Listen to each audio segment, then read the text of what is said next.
ಈ ಕಥೆ ಹಿಂದಿನ ಕಾಲದ ಒಂದು ಸಿಂಪಲ್ ಕ್ಷಣದಿಂದ ಶುರುವಾಗುತ್ತೆ. ಒಬ್ಬ ಹುಡುಗ ಹುಡುಗಿ ಜೊತೆ ಮಾತಾಡ್ತಾ ದೊಡ್ಡವರಾದ ಮೇಲೆ ಮದುವೆ ಆಗೋಣ ಅಂತ ಇಬ್ಬರೂ ಪ್ರಾಮಿಸ್ ಮಾಡ್ತಾರೆ.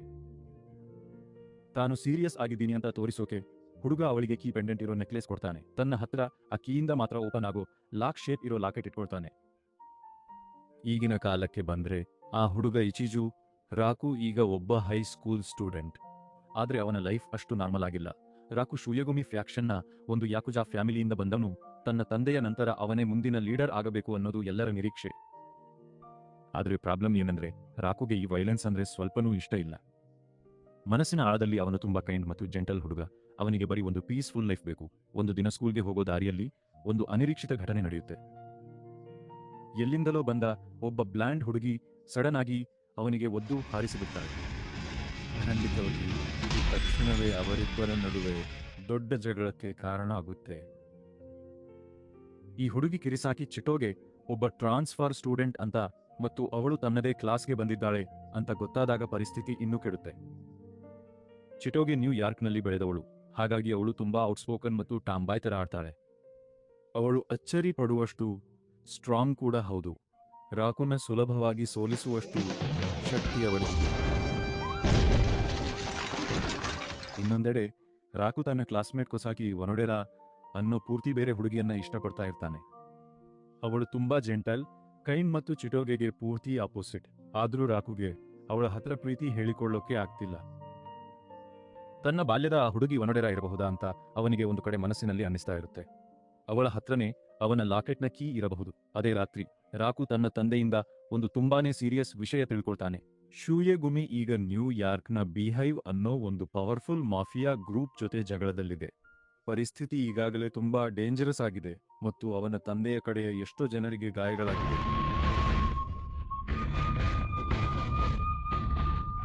ಈ ಯುದ್ಧನ ನಿಲ್ಲಿಸೋಕೆ ಎರಡೂ ಕಡೆಯವರು ಒಂದು ಸೊಲ್ಯೂಷನ್ ಹುಡುಕಿದ್ದಾರೆ. ಅದೇ ಒಂದು ಅರೇಂಜ್ಡ್ ಮ್ಯಾರೇಜ್. ರಾಕುಗೆ ಮೊದಲೇ ಹೇಳದೆ ಅವನ ತಂದೆ ಅವನನ್ನ ಬಿಹೈವ್ ಲೀಡರ್ನ ಮಗಳ ಜೊತೆ ಮದುವೆ ಮಾಡೋಕೆ ಒಪ್ಪಿಕೊಂಡಿದ್ದಾರೆ. ಒಂದು ವೇಳೆ ರಾಕು ನಿರಾಕರಿಸಿದ್ರೆ ಅದು ಇನ್ನೂ ಹೆಚ್ಚಿನ ಹಿಂಸೆಗೆ ಕಾರಣವಾಗಬಹುದು. ಬೇರೆ ದಾರಿಯೇ ಇಲ್ಲದೆ ರಾಕು ಇದನ್ನ ಒಪ್ಪಿಕೊಳ್ಳಲೇಬೇಕಾಗುತ್ತೆ. ಆದ್ರೆ ತನ್ನ ನಿಶ್ಚಿತಾರ್ಥ ಯಾರ ಜೊತೆ ಆಗ್ತಿದೆ ಅಂತ ಗೊತ್ತಾದಾಗ ಅವನಿಗೆ ದೊಡ್ಡ ಶಾಕ್ ಆಗಿರುತ್ತೆ. ಅದು ಬೇರೆ ಯಾರೂ ಅಲ್ಲ, ಈಗಷ್ಟೇ ಜಗಳವಾಡಿದ ಅದೇ ಹುಡುಗಿ ಚಿಟೋಗೆ.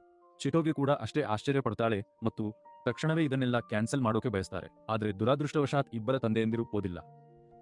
ಬದಲಾಗಿ ಅವರಿಬ್ಬರು ಸುಳ್ಳೇ ಆದ್ರೂ ಕೂಡ ಒಂದು ಕಪಲ್ ತರ ನಟಿಸುವಂತೆ ಒತ್ತಾಯ ಮಾಡ್ತಾರೆ. ಕೇವಲ ಆ ಎರಡು ಗುಂಪುಗಳ ನಡುವೆ ಶಾಂತಿ ಕಾಪಾಡೋದಕ್ಕೋಸ್ಕರ.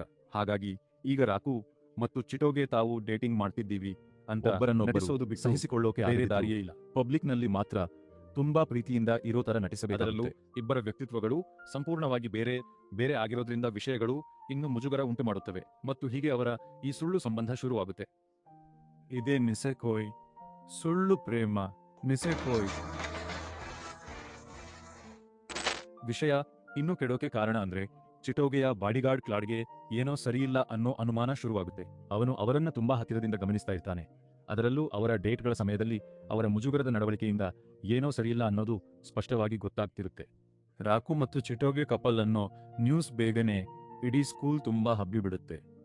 ಅವರ ಕ್ಲಾಸ್ಮೇಟ್ಸ್ ತುಂಬಾ ಎಕ್ಸೈಟ್ ಆಗಿ ಅವರಿಗೆ ಫುಲ್ ಸಪೋರ್ಟ್ ಮಾಡ್ತಾರೆ. ಆದ್ರೆ ರಾಕು ಬೇರೆಯವರನ್ನ ಇಷ್ಟಪಡ್ತಿರೋದ್ರಿಂದ ಈ ಅಟೆನ್ಷನ್ ನಿಂದ ತಪ್ಪಿಸಿಕೊಳ್ಳೋಕೆ ಆಕ್ವರ್ಡ್ ಆಗಿ ಟ್ರೈ ಮಾಡ್ತಾನೆ.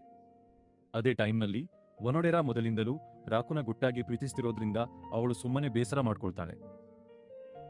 ಇನ್ನೊಂದೆಡೆ ಕ್ಲಾಡ್ಗೆ ಈ ರಿಲೇಶನ್ಶಿಪ್ ಮೇಲೆ ಇನ್ನೂ ನಂಬಿಕೆ ಬಂದಿರಲ್ಲ. ಹಾಗಾಗಿ ಅವನು ಸ್ಕೂಲ್ನಲ್ಲೂ ಅವರನ್ನ ಹತ್ತಿರದಿಂದ ಗಮನಿಸೋಕೆ ನಿರ್ಧರಿಸ್ತಾನೆ. ಕ್ಲಾಡ್ ಯಾವಾಗಲೂ ಜೊತೆಗಿರೋದು ಚಿಟೋಗೆಗೆ ಕಷ್ಟ ತಂದಿರುತ್ತೆ. ಅವಳ ಹಳೆ ಸ್ಕೂಲ್ನಲ್ಲಿ ಆದಂತೆಯೇ ಇಲ್ಲೂ ಕೂಡ ಬೇರೆ ಸ್ಟೂಡೆಂಟ್ಸ್ ಅವಳನ್ನ ಅವಾಯ್ಡ್ ಮಾಡೋಕೆ ಶುರು ಮಾಡ್ತಾರೆ. ಆಗಲೂ ಕೂಡ ಅವಳಿಗೆ ಯಾರೂ ಫ್ರೆಂಡ್ಸ್ ಇರಲಿಲ್ಲ. ಯಾಕಂದ್ರೆ ಅವಳ ಬಾಡಿಗಾರ್ಡ್ ಮತ್ತು ಫ್ಯಾಮಿಲಿ ರೆಪ್ಯುಟೇಷನ್ ಅಂದ್ರೆ ಎಲ್ಲರಿಗೂ ಅಷ್ಟೊಂದು ಭಯ ಇತ್ತು. ಇದನ್ನೆಲ್ಲ ನೋಡಿ ರಾಕುಗೆ ಅವಳ ಮೇಲೆ ಪಾಪ ಅನ್ಸುತ್ತೆ. ಯಾಕಂದ್ರೆ ತನ್ನ ಬ್ಯಾಕ್ ಗ್ರೌಂಡ್ ಇಂದಾಗಿ ಬೇರೆಯವರು ತನ್ನನ್ನ ಬೇರೆ ತರ ನೋಡೋದು ಹೇಗಿರುತ್ತೆ ಅಂತ ಅವನಿಗೆ ಗೊತ್ತಿತ್ತು. ಅವಳಿಗೆ ಹೆಲ್ಪ್ ಮಾಡೋಕೆ ಅಂತ ಚಿಟೋಗೆ ಕ್ಲಾಸ್ ರೂಮ್ ನಲ್ಲಿ ಒಬ್ಬಳೇ ಇದ್ದಾಗ ರಾಕು ಅವಳ ಹತ್ತಿರ ಹೋಗ್ತಾನೆ. ಅವನು ಅವಳಿಗೆ ಕ್ಲಾಸ್ಮೇಟ್ಸ್ ಬಗ್ಗೆ ಎಲ್ಲ ಇನ್ಫಾರ್ಮೇಶನ್ ಇರೋ ಒಂದು ನೋಟ್ಬುಕ್ ಕೊಟ್ಟು ಅವರ ಜೊತೆ ಬೆರೆಯೋಕೆ ಅವಳನ್ನು ಪ್ರೋತ್ಸಾಹಿಸ್ತಾನೆ. ಇದರಿಂದ ಮೋಟಿವೇಟ್ ಆದ ಚಿಟೋಗೆ ತಕ್ಷಣವೇ ಅವನ ಮಾತನ್ನ ಕೇಳ್ತಾಳೆ.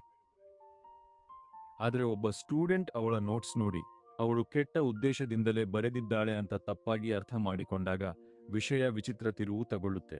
ಪರಿಸ್ಥಿತಿ ಕೈ ಮೀರುವಾಗ ವನೊಡೆರಾ ಸರಿಯಾದ ಟೈಮ್ಗೆ ಎಂಟ್ರಿ ಕೊಡ್ತಾಳೆ.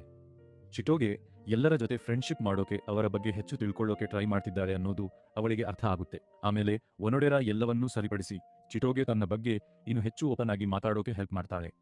ಆ ಕ್ಷಣದಿಂದಾಗಿ ಚಿಟೋಗೆ ಕೊನೆಗೂ ತನ್ನ ಮೊದಲ ನಿಜವಾದ ಫ್ರೆಂಡ್ ಪಡ್ಕೊಳ್ತಾಳೆ. ಇದು ಅವಳಿಗೆ ತುಂಬಾ ಸ್ಪೆಷಲ್. ಮರುದಿನ ಹೊಸ ಸ್ಟೂಡೆಂಟ್ ಕ್ಲಾಸ್ಗೆ ಬಂದಾಗ ವಿಷಯ ಇನ್ನೂ ಕಾಂಪ್ಲಿಕೇಟ್ ಆಗುತ್ತೆ. ಅವಳ ಹೆಸರು ಮರಿಕಾ ಟಚಿಬಾನಾ. ಅವಳು ತಕ್ಷಣವೇ ಎದ್ದು ಕಾಣ್ತಾಳೆ. ಸುಂದರಿ, ಕಾನ್ಫಿಡೆಂಟ್ ಮತ್ತು ಚಿಟೋಗೆ ತರಾನೇ ಅವಳ ಸುತ್ತಲೂ ಗಾರ್ಡ್ಸ್ ಇರ್ತಾರೆ. ಅವಳು ಒಬ್ಬ ಪೊಲೀಸ್ ಕಮಿಷನರ್ ಮಗಳು ಅಂತ ಆಮೇಲೆ ಗೊತ್ತಾಗುತ್ತೆ. ಆದ್ರೆ ಎಲ್ಲರಿಗೂ ಶಾಕ್ ಕೊಟ್ಟ ವಿಷಯ ಅಂದ್ರೆ ಅವಳು ಬಂದ ತಕ್ಷಣ ಮಾಡಿದ ಆ ಕ್ಲೈಮ್. ತಾನು ರಾಕುವಿನ ಫಿಯಾನ್ಸೆ ಮತ್ತು ಅವನನ್ನೇ ಮದುವೆ ಆಗೋ ಪ್ಲಾನ್ ಇದೆ ಅಂತ ರಾಕುಗೆ ಮರಿಕಾ ಧೈರ್ಯವಾಗಿ ಬಗ್ಗೆ ನೆನಪಿಲ್ಲದ ಕಾರಣ ಅವನು ಪೂರ್ತಿ ಕನ್ಫ್ಯೂಸ್ ಆಗ್ತಾನೆ. ಆದ್ರೆ ಅವಳ ನೆಕ್ಲೇಸ್ ನೋಡಿದಾಗ ಅವನಿಗೆ ಏನೋ ಹೊಳೆಯುತ್ತೆ. ಅದು ಅವನ ಬಾಲ್ಯದ ಪ್ರಾಮಿಸ್ನ ಕೀ ನೆಕ್ಲೇಸ್ ತರಾನೇ ಕಾಣುತ್ತೆ. ತಾನು ಹುಡುಕ್ತಿರೋ ಹುಡುಗಿ ಇವಳೇ ಇರಬಹುದಾ ಅಂತ ಅವನಿಗೆ ಅನ್ಸುತ್ತೆ. ಆಫ್ ಕೋರ್ಸ್ ಮರಿಕಾಳ ಎಂಟ್ರಿ ತಕ್ಷಣ ಕ್ಲಾಡ್ ಗಮನ ಸೆಳೆಯುತ್ತೆ. ಅವನು ರೋಕುನ ಉತ್ತರಕ್ಕಾಗಿ ಒತ್ತಾಯಿಸ್ತಾನೆ. ಆದ್ರೆ ರೋಕು ಎಲ್ಲವನ್ನು ನಿರಾಕರಿಸಿ ತನಗೆ ಅವಳು ಗೊತ್ತೇ ಇಲ್ಲ ಅಂತ ಹೇಳ್ತಾನೆ. ತಮ್ಮ ಸುಳ್ಳು ಸಂಬಂಧ ಮುರಿದು ಹೋಗಬಾರದು ಅಂತ ರೋಕು ತುಂಬಾ ಚೆನ್ನಾಗಿ ನಟಿಸ್ತಾನೆ ಮತ್ತು ತಾನು ಚಿಟೋಗೆನ ನಿಜವಾಗಿಯೂ ಪ್ರೀತಿಸ್ತೀನಿ ಅಂತ ಹೇಳ್ತಾನೆ. ಆಶ್ಚರ್ಯ ಅಂದ್ರೆ ಚಿಟೋಗೆ ಇದನ್ನ ನಂಬೋಕೆ ಶುರು ಮಾಡ್ತಾಳೆ. ಆ ಮಾತುಗಳನ್ನು ಕೇಳಿ ಅವಳಿಗೆ ಮನಸ್ಸಿನ ಆಳದಲ್ಲಿ ಎಲ್ಲೋ ಒಂದು ಕಡೆ ಖುಷಿ ಆಗುತ್ತೆ. ಬಹುಶಃ ರಾಕು ಮೇಲೆ ಅವಳಿಗೂ ನಿಜವಾದ ಫೀಲಿಂಗ್ಸ್ ಇರಬಹುದು ಅನ್ನೋದು ಇಲ್ಲಿ ಗೊತ್ತಾಗುತ್ತೆ. ಹೊರಗೆ ಹೋಗು.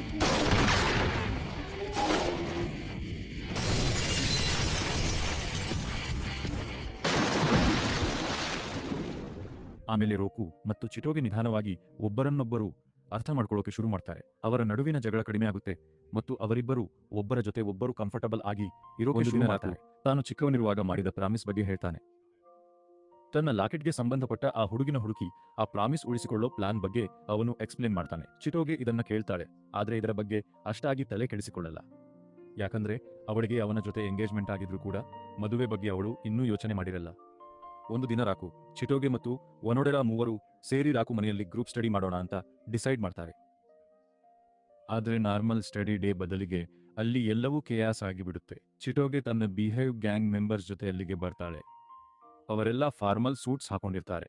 ಅತ್ತ ಮನೆ ಒಳಗಡೆ ಶುಯಿಗುಮಿ ಯಕುಜಾ ಕೂಡ ತಮ್ಮ ಫ್ಯೂಚರ್ ಬಾಸ್ನ ಗಾರ್ಡ್ ಮಾಡೋಕೆ ಸ್ಟ್ಯಾಂಡ್ ಬೈ ಇರ್ತಾರೆ. ಇನ್ನು ಪರಿಸ್ಥಿತಿನ ಇನ್ನಷ್ಟು ಕ್ರೇಜಿ ಮಾಡೋಕೆ ಮರಿಕಾ ಫುಲ್ ಪೊಲೀಸ್ ಎಸ್ಕಾರ್ಟ್ ಜೊತೆ ಸಡನ್ ಆಗಿ ಬರ್ತಾಳೆ. ಯಾಕಂದ್ರೆ ಅವಳು ಪೊಲೀಸ್ ಕಮಿಷನರ್ ಮಗಳು. ಈಗ ಆ ಮನೆ ಒಂದೇ ಸಲ ಗ್ಯಾಂಗ್ಸ್ಟರ್ಸ್ ಮತ್ತು ಪೊಲೀಸಿಂದ ತುಂಬಿ ಹೋಗಿದೆ. ಇದರಿಂದ ಇಡೀ ಸಿಚುಯೇಷನ್ ತುಂಬಾ ಟೆನ್ಸ್ ಆಗುತ್ತೆ. ಒಂದು ಹಂತದಲ್ಲಿ ಯಕುಜಾ ಈ ವಿಷಯನ ತಮ್ಮ ಕೈಗೆ ತಗೊಂಡು ರಾಕು ಮತ್ತು ಚಿಟೋಗೆನ ಕತ್ತಲೆ ಇರೋ ವೇರ್ಹೌಸ್ ಒಳಗಡೆ ಹಾಕಿ ಲಾಕ್ ಮಾಡ್ತಾರೆ. ಅವರಿಬ್ಬರು ಹತ್ತಿರ ಆಗ್ಲಿ ಅನ್ನೋದು ಅವರ ಆಸೆ. ಆದ್ರೆ ಅಲ್ಲಿ ಯಾವುದೇ ರೊಮ್ಯಾನ್ಸ್ ನಡೆಯೋ ಬದಲು ಚಿಟೋಗೆ ಕತ್ತಲೆಗೆ ಹೆದರೋದ್ರಿಂದ ಫುಲ್ ಭಯ ಪಡ್ತಾಳೆ. ಅವಳು ಭಯದಿಂದ ರಾಕುನ ಗಟ್ಟಿಯಾಗಿ ಹಿಡ್ಕೊಳ್ತಾಳೆ. ಇದರಿಂದ ಅವಳ ಟಫ್ ಇಮೇಜ್ ಹಾಳಾಗುತ್ತೆ. ಅವಳಿಗೆ ಸಮಾಧಾನ ಮಾಡೋ ಬದಲು ರಾಕು ಅವಳನ್ನ ಟೀಸ್ ಮಾಡ್ತಾನೆ. ಯಾವಾಗಲೂ ಸ್ಟ್ರಾಂಗ್ ಆಗಿ ಆಕ್ಟ್ ಮಾಡ್ತೀಯಾ, ಆದ್ರೆ ಇದಕ್ಕೆಲ್ಲ ಹೆದರ್ತೀಯಾ ಅಂತ ಕಾಲೆಡಿತಾನೆ. ಇದೇ ಸಮಯದಲ್ಲಿ ಕಥೆ ಒನೊಡೆರಾ ಮನೆ ಕಡೆಗೆ ಶಿಫ್ಟ್ ಆಗುತ್ತೆ.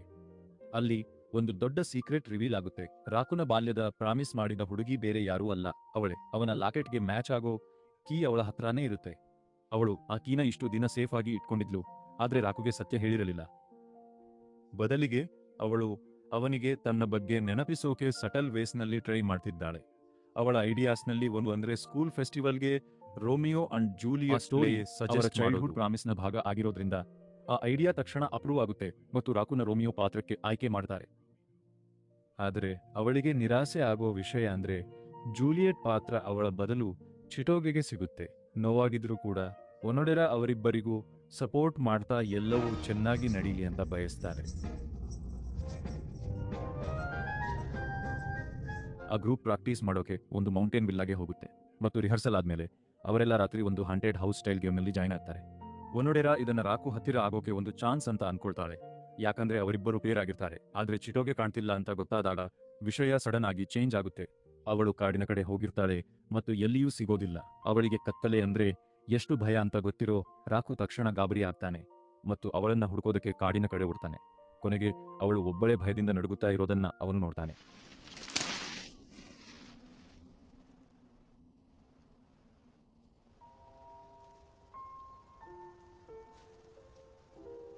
ಅದಾದ್ಮೇಲೆ ಅವರಿಬ್ಬರು ಆ ರಾತ್ರಿ ಆಕಾಶದ ಕೆಳಗೆ ಸ್ವಲ್ಪ ಹೊತ್ತು ಶಾಂತವಾಗಿ ಕಳೀತಾರೆ. ಆಗಲೇ ರಾಕು ಮೇಲೆ ಪ್ರೀತಿ ಬೆಳೆಸಿಕೊಂಡಿರೋ ಚಿಟೋಗೆ ಮನಸ್ಸು ಬಿಚ್ಚಿ ಮಾತಾಡೋಕೆ ಮತ್ತು ಅವರ ಮಧ್ಯೆ ಇರೋದು ನಿಜ ಇರಬಹುದು ಅಂತ ತೋರಿಸೋಕೆ ಟ್ರೈ ಮಾಡ್ತಾಳೆ. ಆದ್ರೆ ರಾಕು ಇದ್ಯಾವುದರ ಅರಿವಿಲ್ಲದೆ ಅದನ್ನ ತಳ್ಳಿ ಹಾಕ್ತಾನೆ ಮತ್ತು ನಾವಿಬ್ಬರೂ ಅಷ್ಟೊಂದು ಕಂಪ್ಯಾಟಿಬಲ್ ಅಲ್ಲ. ಆ ಕ್ಷಣ ಚಿಟೋಗೆ ತುಂಬಾ ಹರ್ಟ್ ಆಗುತ್ತೆ. ತನ್ನ ಪ್ರೀತಿ ಕೇವಲ ಒನ್ ಸೈಡೆಡ್ ಅಂತ ಫೀಲ್ ಮಾಡಿ ಅವಳು ಸುಮ್ಮನೆ ಹಿಂಗೆ ವಾಪಸ್ ಬರ್ತಾಳೆ. ಆದ್ರೆ ರಾಕು ಹಿಂದೆ ಹೇಳಿದ್ದ ಅದೇ ಕೀ ನೆಕ್ಲೆಸ್ನ ಒನೊಡೆರಾ ಹಾಕಿಕೊಂಡಿರೋದನ್ನ ನೋಡಿದಾಗ ಪರಿಸ್ಥಿತಿ ಇನ್ನೂ ಕೆಡುತ್ತೆ. ಆ ಪಾಯಿಂಟ್ನಲ್ಲಿ ಚಿಟೋಗೆಗೆ ಸತ್ಯ ಗೊತ್ತಾಗುತ್ತೆ. ಅಂದ್ರೆ ರಾಕು ಮತ್ತು ಒನೊಡೆರಾ ಒಬ್ಬರನ್ನೊಬ್ಬರು ಇಷ್ಟಪಡ್ತಿದ್ದಾರೆ ಅಂತ. ಇದನ್ನೇ ಮನಸ್ಸಿನಲ್ಲಿಟ್ಟುಕೊಂಡು ಅವಳು ಹಿಂದೆ ಸರಿಯೋಕೆ ಡಿಸೈಡ್ ಮಾಡ್ತಾಳೆ. ಒನೊಡೆರಾ ಆ ಜಾಗಕ್ಕೆ ಬರಲಿ ಅಂತ ತನ್ನ ಜೂಲಿಯಟ್ ರೋಲ್ ಬಿಟ್ಟು ಕೊಡ್ತಾಳೆ. ಅಷ್ಟೇ ಅಲ್ಲದೆ ಬೇಗನೆ ನ್ಯೂಯಾರ್ಕ್ಗೆ ವಾಪಸ್ ಹೋಗೋಕೆ ಪ್ಲಾನ್ ಮಾಡ್ತಾಳೆ. ಮರುದಿನ ರಾಕು ಮತ್ತು ಉಳಿದವರು ಪರ್ಫಾರ್ಮೆನ್ಸ್ಗೂ ಮುನ್ನ ಫೈನಲ್ ರಿಹರ್ಸಲ್ಗೆ ರೆಡಿ ಆಗ್ತಾರೆ. ಮೊದಲು ಎಲ್ಲವೂ ಓಕೆ ಇರುತ್ತೆ. ಆದ್ರೆ ಆಮೇಲೆ ಅನ್ಎಕ್ಸ್ಪೆಕ್ಟೆಡ್ ಆಗಿ ಏನೋ ಆಗುತ್ತೆ. ಒನೊಡೆರಾ ಸಡನ್ ಆಗಿ ಜಾರಿ ಏಣಿಗೆ ತನ್ನ ಕಾಲು ಬಡ್ಕೊಳ್ತಾಳೆ. ಗಾಯ ಸೀರಿಯಸ್ ಆಗಿರೋದ್ರಿಂದ ಅವಳಿಗೆ ಪ್ರಾಕ್ಟೀಸ್ ಕಂಟಿನ್ಯೂ ಮಾಡೋಕೆ ಆಗಲ್ಲ ಮತ್ತು ಕೊನೆಗೆ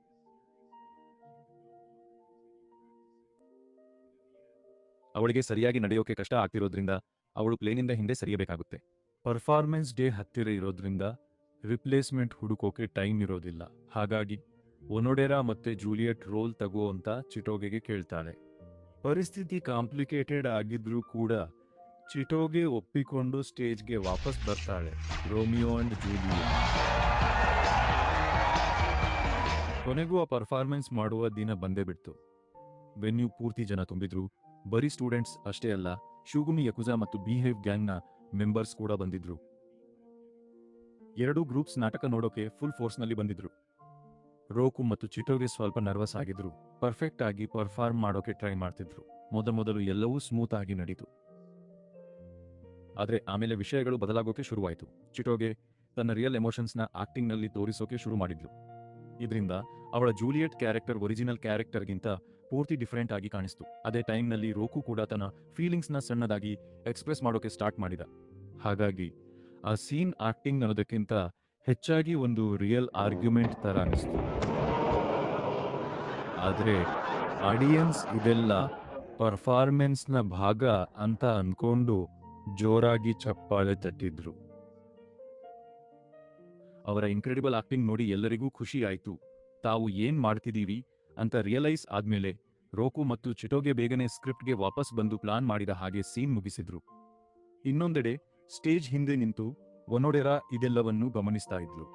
ರಾಕು ಮತ್ತು ಚಿಟೋಗೆ ಇಷ್ಟು ಹತ್ತಿರವಾಗಿರೋದನ್ನು ನೋಡಿ ಅವಳಿಗೆ ಒಂದು ರೀತಿಯ ಸಣ್ಣ ಹೊಟ್ಟೆ ಕಿಚ್ಚು ಆಗುತ್ತೆ.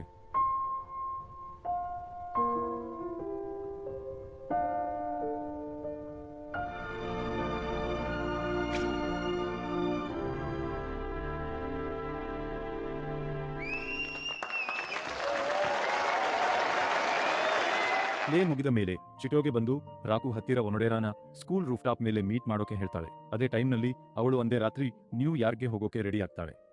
ಸ್ವಲ್ಪ ಕನ್ಫ್ಯೂಸ್ ಆದ್ರೂ ಕುತೂಹಲದಿಂದ ರಾಕು ರೂಫ್ಟಾಪ್ ಕಡೆಗೆ ಹೋಗ್ತಾನೆ. ಅಲ್ಲಿ ಒನೊಡೆರಾ ಅವನಿಗಾಗಿ ಕಾಯ್ತಾ ಇರ್ತಾಳೆ. ಇಲ್ಲೇ ಅಸಲಿ ಸತ್ಯ ಹೊರಬರೋದು. ತನ್ನ ಬಾಲ್ಯದ ಆ ಪ್ರಾಮಿಸ್ ಮಾಡಿದ್ದ ಹುಡುಗಿ ತಾನೆ ಅಂತ ಒನೊಡೆರಾ ಹೇಳ್ತಾಳೆ. ಅವಳು ಅವನ ಲಾಕೆಟ್ಗೆ ಸರಿಯಾಗಿ ಮ್ಯಾಚ್ ಆಗೋ ನೆಕ್ಲೇಸ್ನ ತೋರಿಸಿ ಎಲ್ಲವನ್ನೂ ಪ್ರೂವ್ ಮಾಡೋಕೆ ತುಂಬಾ ಖುಷಿಯಾಗುತ್ತೆ. ಇಷ್ಟು ದಿನಗಳ ನಂತರ ಕೊನೆಗೂ ತಾನು ಪ್ರಾಮಿಸ್ ಮಾಡಿದ್ದ ಆ ಹುಡುಗಿ ಸಿಕ್ಕಿದ್ಲು ಅಂತ ಅವನಿಗೆ ಅನ್ಸುತ್ತೆ. ಒನೊಡೆರಾಗೆ ಇವತ್ತಿಗೂ ತನ್ನ ಮೇಲೆ ಅಷ್ಟೇ ಕಾಳಜಿ ಇರೋದನ್ನ ನೋಡಿ ಅವನಿಗೆ ಖುಷಿಯಾಗುತ್ತೆ. ಆದ್ರೆ ರಾಕುಗೆ ಒಂದು ಇಂಪಾರ್ಟೆಂಟ್ ವಿಷಯ ಅರ್ಥ ಆಗುತ್ತೆ. ಅವನ ಫೀಲಿಂಗ್ಸ್ ಈಗ ಆಲ್ರೆಡಿ ಚೇಂಜ್ ಆಗಿದೆ. ತಾನು ಚಿಟೋಗೆನ ಪ್ರೀತಿಸ್ತಾ ಇರೋದಾಗಿ ಹೇಳಿ ಅವನು ಒನೊಡೆರಾನ ಪ್ರೀತಿಯನ್ನ ರಿಜೆಕ್ಟ್ ಮಾಡ್ತಾನೆ. ಬೇಜಾರಾದ್ರೂ ಒನೊಡೆರಾ ಅವನ ನಿರ್ಧಾರವನ್ನು ಒಪ್ಕೊಳ್ತಾಳೆ. ಅವಳಿಗೆ ಸತ್ಯ ಹೇಳಿದ್ದು ಮತ್ತೆ ತನ್ನ ಫೀಲಿಂಗ್ಸ್ ಶೇರ್ ಮಾಡಿದ್ದೇ ದೊಡ್ಡ ವಿಷಯ. ಕೊನೆಗೆ ಅವಳು ಬಯಸೋದು ರಾಕು ಖುಷಿಯಾಗಿರಲಿ ಅಂತ ಅಷ್ಟೇ. ತನ್ನ ಫೀಲಿಂಗ್ಸ್ ಅರ್ಥ ಮಾಡ್ಕೊಂಡ ಮೇಲೆ ರಾಕು ತಡ ಮಾಡಲ್ಲ. ತನ್ನ ಬಾಡಿಗಾರ್ಡ್ಸ್ ಮತ್ತು ಟ್ರಾಫಿಕ್ ಕ್ಲಿಯರ್ ಮಾಡೋಕೆ ಹೆಲ್ಪ್ ಮಾಡೋ ಮರಿಕಾ ಸಹಾಯದಿಂದ ಚಿಟೋಗೆಳ ಪ್ಲೇನ್ ಹೊರಡೋ ಮುನ್ನ ತಡೆಯೋಕೆ ಓಡ್ತಾನೆ. ಆದ್ರೆ ಅವನು ಸರಿಯಾದ ಟೈಮ್ಗೆ ತಲುಪ್ತಾನೆ ಅನ್ನೋವಾಗಲೇ ಒಂದು ಕೊನೆಯ ಅಡ್ಡಿ ಬರುತ್ತೆ. ಕ್ಲಾಡ್ ಅಡ್ಡ ಬಂದು ರಾಕುಗೆ ಚಿಟೋಗೆ ಮೇಲಿರೋ ಪ್ರೀತಿಗೆ ಸಾಕ್ಷಿ ಕೇಳ್ತಾನೆ. ತನ್ನ ಕಡೆಗೆ ಗನ್ ತೋರಿಸ್ತಿದ್ರು ಕೂಡ ರಾಕು ಹಿಂದೆ ಸರಿಯೋದಿಲ್ಲ. ಅವನು ಗಟ್ಟಿಯಾಗಿ ನಿಲ್ತಾನೆ. ಸತ್ಯ ಪ್ರೂವ್ ಮಾಡೋಕೆ ಪ್ರಾಣ ಪಣಕ್ಕಿಡೋಕು ರೆಡಿ. ಕ್ಲಾಡ್ ಟ್ರಿಗರ್ ಎಳಿತಾನೆ. ಆದ್ರೆ ಗನ್ ಎಂಟಿ ಇರುತ್ತೆ.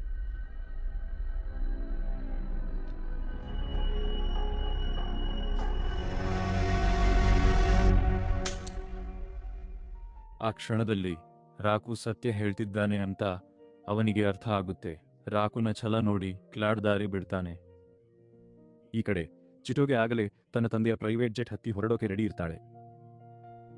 ಪ್ಲೇನ್ ರನ್ವೇ ಮೇಲೆ ಹೋಗ್ತಿರುವಾಗಲೇ ಅವಳಿಗೆ ಒಂದು ಆಶ್ಚರ್ಯ ಕಾದಿರುತ್ತೆ. ರಾಕು ಅಲ್ಲಿ ಪ್ಲೇನ್ ಹಿಂದೆ ಓಡಿ ಬರ್ತಿರ್ತಾನೆ. ಅವನು ಸೋಲೊಪ್ಪಿಕೊಳ್ಳೋಕೆ ತಯಾರಿಲ್ಲ. ಆ ಚಳಿಯ ಹಿಮದ ರಾತ್ರಿಯಲ್ಲಿ ರಾಕು ತನ್ನೆಲ್ಲ ಶಕ್ತಿ ಹಾಕಿ ಬೆನ್ನಟ್ಟುತ್ತಾನೆ. ಅವನು ಸುಸ್ತಾಗಿ ಕಾಣ್ತಿದ್ರು, ಎಲ್ಲೂ ನಿಲ್ಲೋದಿಲ್ಲ.